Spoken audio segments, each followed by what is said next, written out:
रास्तारे जाउथबा गुटिए ट्रक्र चका फाटी निया लागिबा परे चकटी ट्रक्रू बाहरी जाइथिला।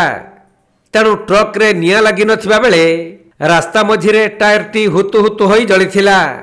एपटे ट्रक्रू चका बाहरी जिबा परे ट्रकटी भारसाम्य हराई रास्ता कड़रे अटकी जाइथिला। फलरे एक बड़ दुर्घटनारू बर्ती जाइथिला ट्रकटी। एपरी घटना घटिछि देवगढ़ जिला तिलैबणी निकटस्थ कोलकाता मुंबई 49 नंबर जातीय राजपथरे।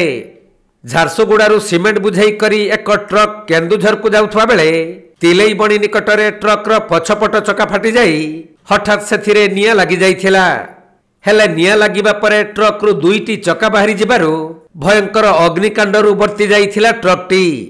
किंतु भारसाम्य हराई रास्ता कड़कू चली जाई ट्रकटी अटकी जाइथिबा बेले चक दुईटी रास्ता उपरे हुतु हुतु होई जलिथिला।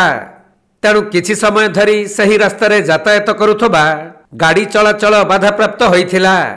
परे खबर पाई जातीय राजपथ विभागर कर्मचारी माने आसी रास्ता सफा करिबा परे सही रास्तारे गाड़ी यातायात करिथिला।